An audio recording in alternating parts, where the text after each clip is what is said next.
the typical banker, if they do the business, the previous capital ownership, security ownership, yield the dividend, the capital returns, plus the resale value.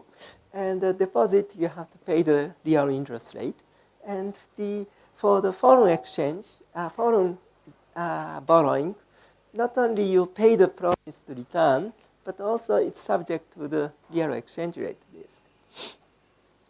Where the financing constraint comes from, this is the key picture to explain the banker's moral hazard problem. Banker is after the productivity shock realized and return on bank, return on this the rental price of capital realizes, the banker's net worth realized. And then banker raised the deposit as well as borrowing money from foreigners and make the bank loans in terms of the securities. And there are two ways to do the business. One is the honest way to do the business, repay the debt next to the creditors, foreign creditors and domestic creditors retain this net worth and either exit or continue to operate. But there is a moral hazard, which is the banker may divert the assets, which is kind of crude. Like why bank is there, the bank is better in making the loan, which is kind of easy answer to make. And why banker may face the borrowing constraint, the reason is banker may divert the assets or steal the money. So this is kind of simple. You might be surprised how simple it is, but there are some truth in it actually. And actually, I might have told you, but my family business is banking actually. And my grandfather was a banker, so he was a banker from age 27 until age 77. He was running the bank 50 years. And then when I was kids, he come to my hometown. I live in Tokyo, and he was running bank in Osaka. And when he come to Tokyo, he take me and my brother for the nice dinner. Actually, go to the best, most expensive sushi restaurant in Tokyo. And he said, all you can eat. And kids can eat a lot, actually.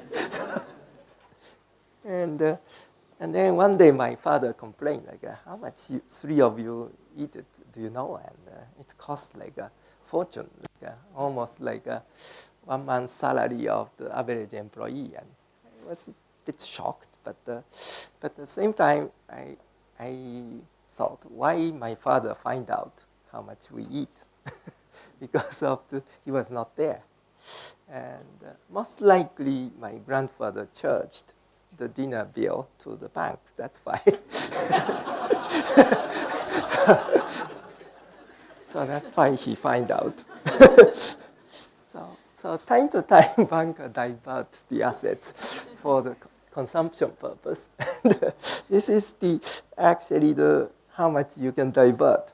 The theta fraction you can divert, but if you borrow money from foreigners, you can divert more.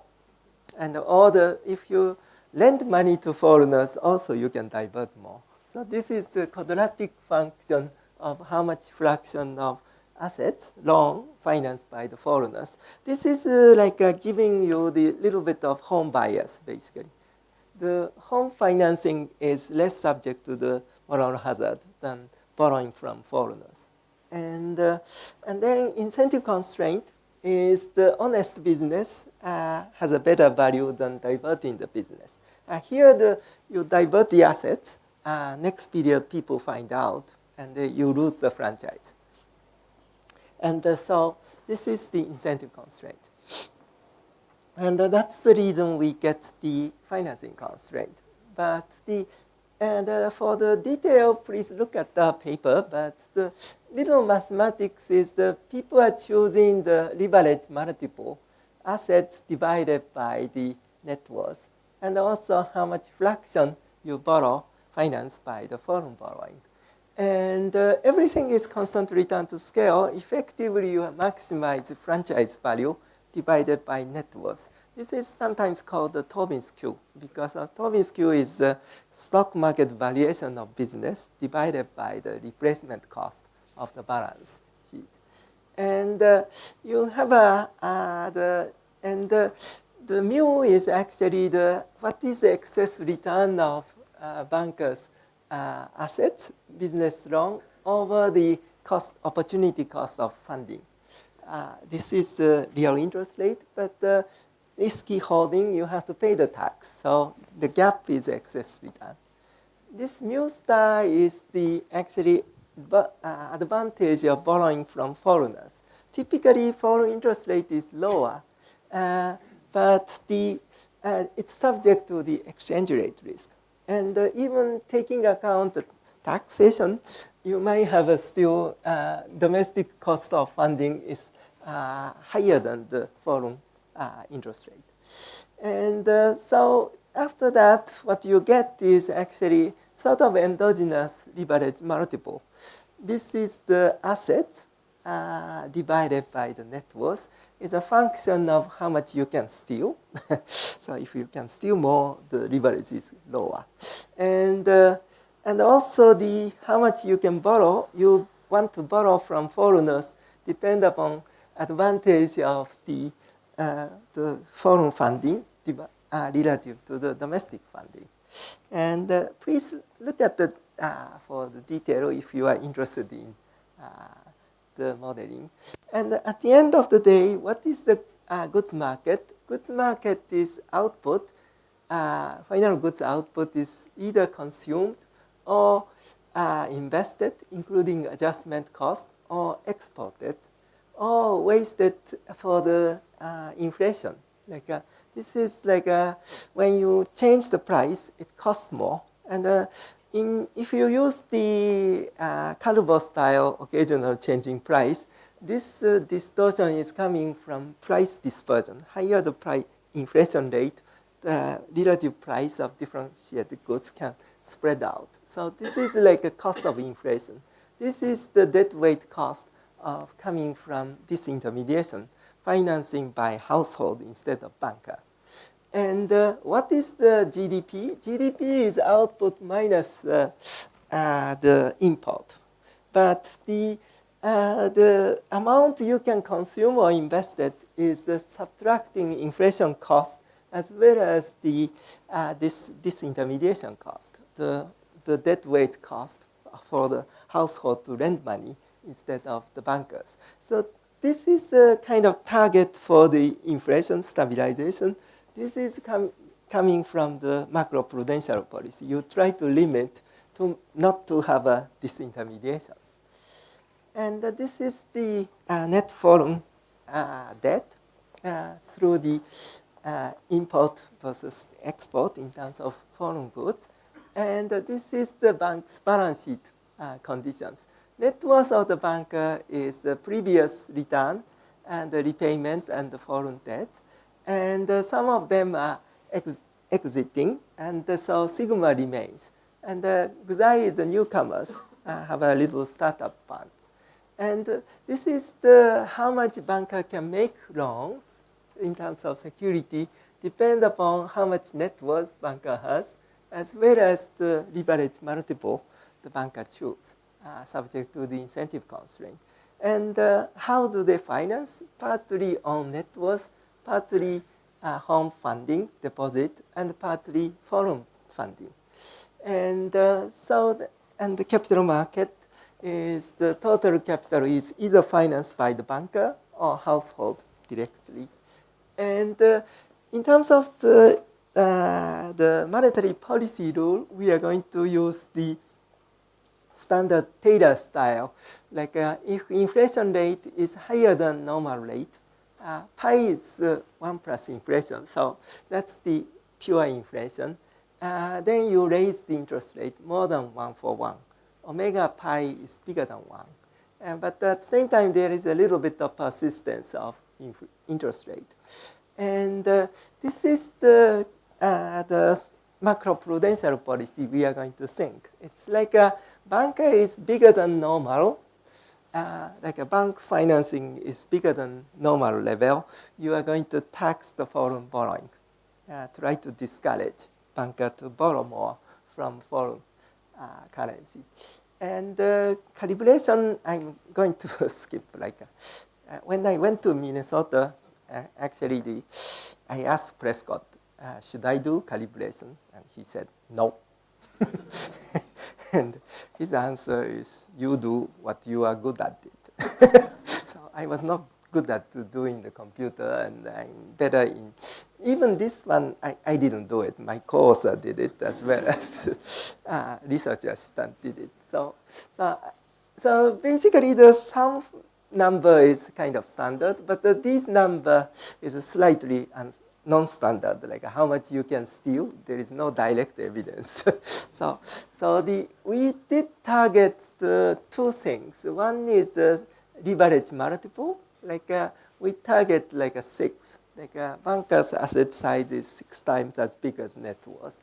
And the spread too. Spread between the deposit interest rate and the banker's assets return is 2%.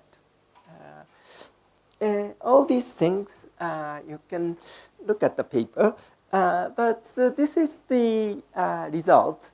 When you look at the foreign interest rate shock, so exogenous shock comes from TFP, foreign interest rate, and also the foreign demand. If the foreign interest rate go up by 1%, then what happens? Real exchange rate depreciate like 5%. And then this will boost up the export. It's like 5%. We use the elasticity 1, so that's why number is the same. And that boosts up the net output, but this will reduce the net worth. The reason net worth go down is the banker is borrowing in foreign currency.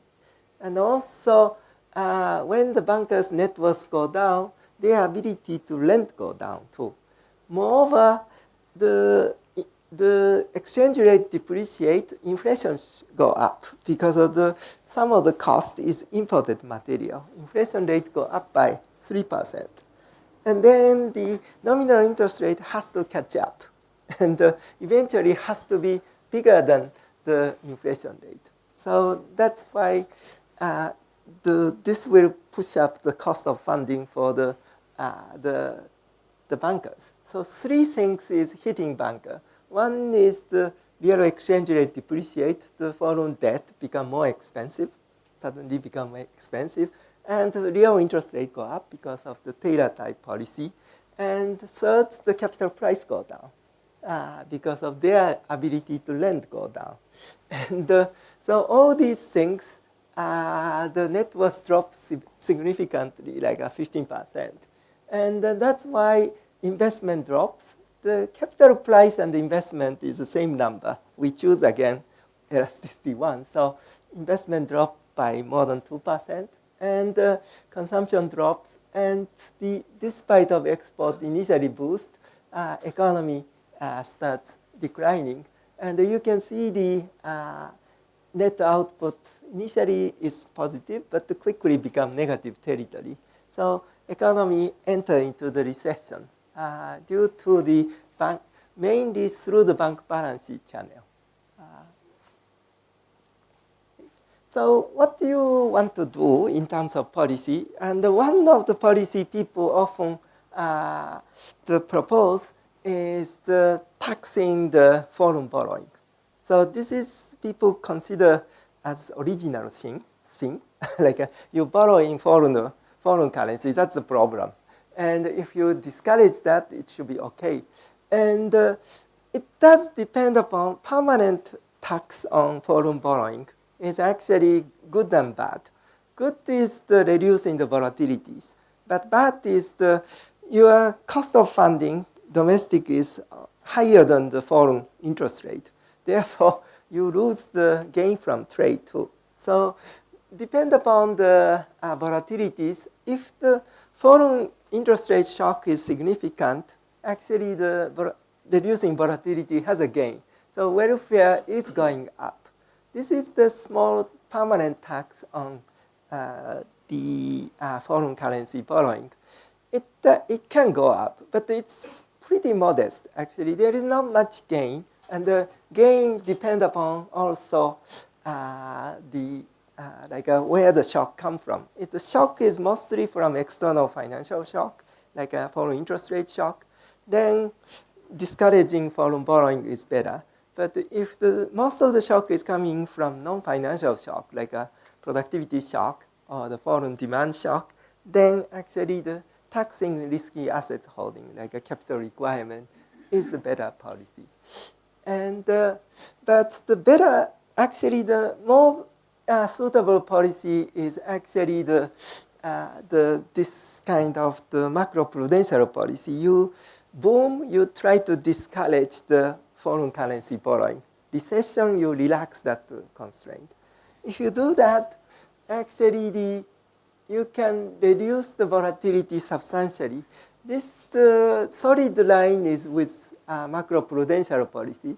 The dotted line is without policy, the same as before. If without policy, you can see the initial boom quickly become recessions because of banker lose the net worth substantially. But if you do the macroprudential policy, the net worth loss is mitigated because of the real exchange rate doesn't depreciate as much, and the capital price doesn't drop much, and the inflation doesn't shoot up much. So by doing the macroprudential policy, actually the stabilizing the net worth quite a bit, and so it has a substantial gains. And this is the little numerical example of the different type of the Taylor rule. So Taylor rule, standard one is 1.5 coefficient, which means if inflation rate go up by 1%, you raise interest rate 1.5 eventually, and that's the benchmark. And the reducing that coefficient to 1.05 is like you mild up. So instead of hawkish, it's more dovish. It's a bit like Janet Yellen, she's a bit dovish. And this is more hawkish. Like you raise, if inflation go up by 1%, you raise interest rate 2%. And this is a macroprudential policy. Like there is no macroprudential is a benchmark. 0.01 means if it's a very mild macroprudential policy. Like if the bankers' financing go up by 10%, you raise interest rate the tax in 0.1%, which is kind of tiny. And this is a 2.2. So if you do that, actually you can see the macroprudential policy, the improved welfare. This number is something called consumption equivalent. By doing this, it's equivalent to steady state consumption go up by 0.18, which doesn't look so big, but this kind of experiment, small scale experiment, is actually not that small number in this kind of policy. And the one thing you notice is the macroprudential policy increase the welfare, and while the Taylor type policy doesn't increase that much. Actually, if the foreign interest rate shock is big, what happens is the macroprudential policy will increase the welfare substantially. 1.2 means doing this tiny macroprudential policy is equivalent to increasing everybody's consumption by 1.2% forever, and which is not that tiny.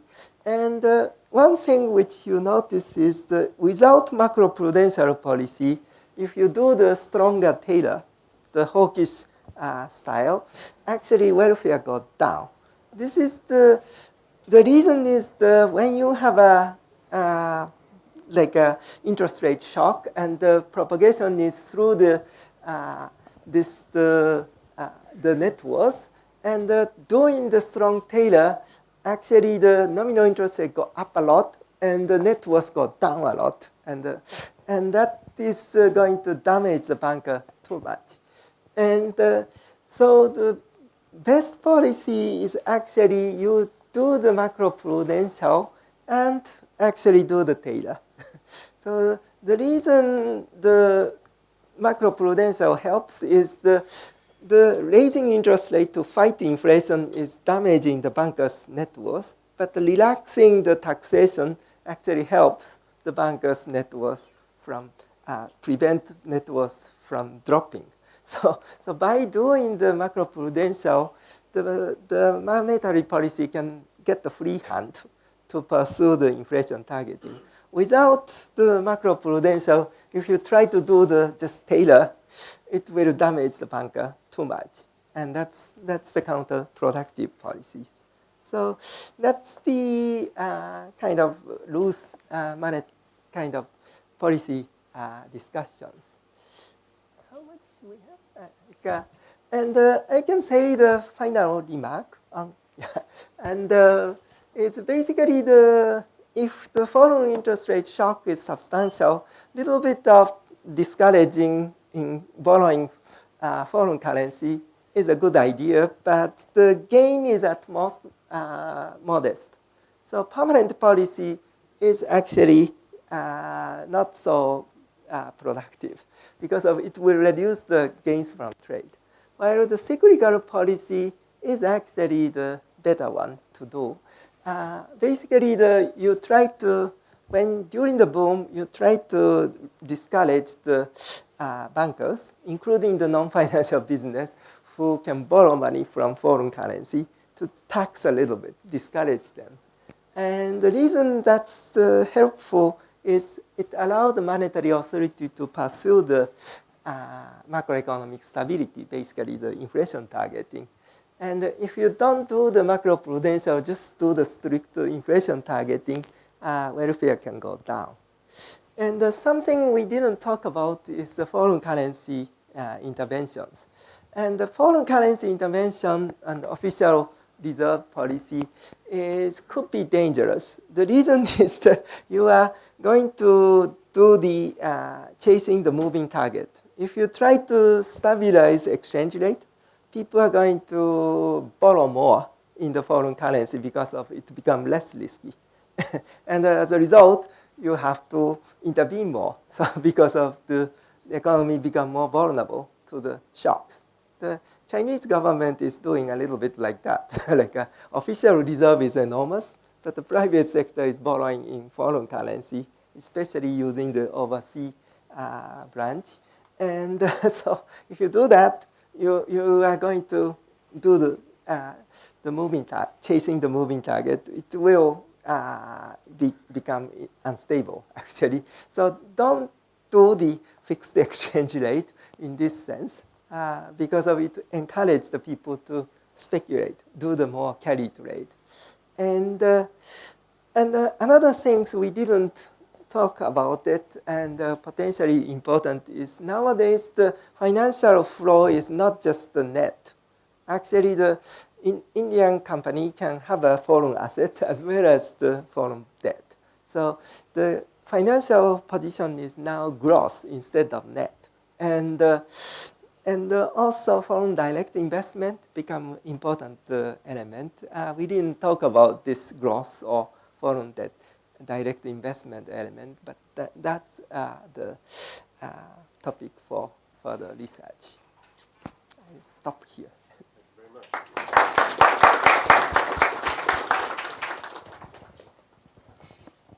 Okay, we'll take questions. I'll first ask, is this working? Questions from the two other rooms, and then we'll come back to this room. So, are there questions from room number 13? I guess not. And questions from room number 14? Any questions? No questions there. Okay, good. So let's take a few from the floor. Yeah. Maybe just speak into the mic so.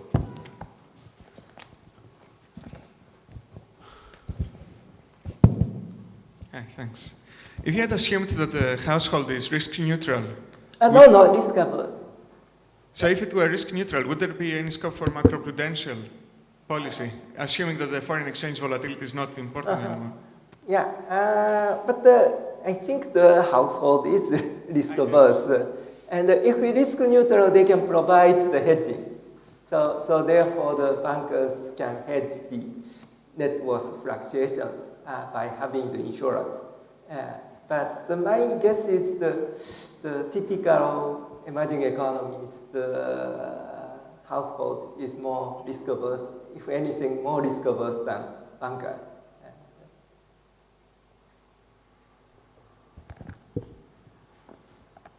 Okay, Parantop, and then we'll come down to you. Yeah. Can we hand him the mic?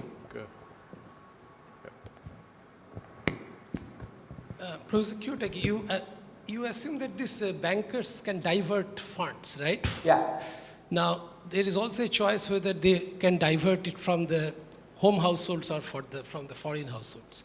Now, wouldn't this be optimal to have a corner that they should divert all the funds from the foreign households, because otherwise it will hurt their family business because they are eventually owning the banks? So this is the incentive constraint. So if incentive constraint is not satisfied, the foreigner is not going to lend you. So this is like diversion never happens in equilibrium. Yes, it's easier to divert assets from foreigners if the funding is from foreigners. But the foreigner is careful enough not to lend unless the banker has enough net worth. So it will act like a credit constraint, ex ante credit constraint, and the equilibrium diversion never happens. And if the foreigner knows the banker is going to divert, they will never lend the bank. Just another quick question. You have inflation tax revenue. Who gets those inflation? What happens to the inflation tax revenue? That part is going to we don't have a government budget constraint, so we didn't put that. This is the government doesn't issue the government bond or cash. So that's the deadweight loss. Yeah, deadweight loss.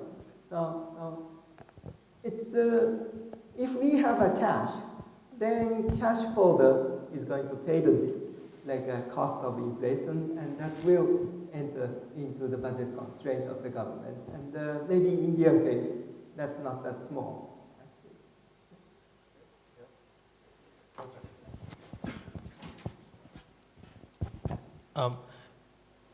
So you briefly mentioned, but if instead of a linear tax that you have, I have capital controls that will and a cap that will relax the incentive constraint quite a lot. So basically, the way we did it is try to mimic the capital control, like a borrowing from foreigners, or you have to have a net worth in order to lend money in risky assets. Basically, we mimic that by the tax and subsidy. And this is like a flexible version of capital control. Instead of quantity constraint, we use the taxations. And typically, people think the tariff is better than quota. And the same argument, the tax and subsidy is better than the linear tax and subsidy is better than the quantity constraint. But in terms of implementing, it might be harder, and especially including not just banker, but non-financial corporation who does borrow money from. And so implementation is a bit tricky business, yes.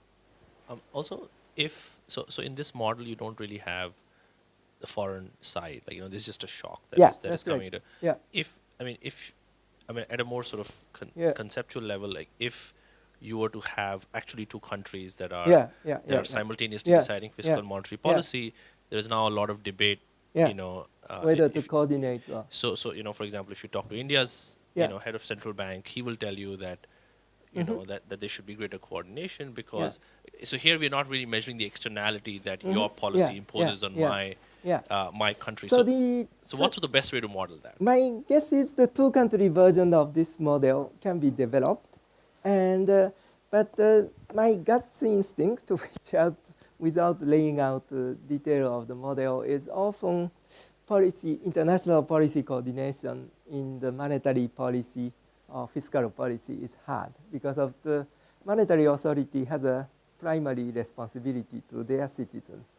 So the best is try to introducing a little bit of the frictions in foreign currency borrowing, or the way you limit the influence of foreign external financial shock affecting your economy. That way you can pursue your domain. When people start borrowing more in foreign currency, can be more dangerous actually. So my guess is therefore, yes,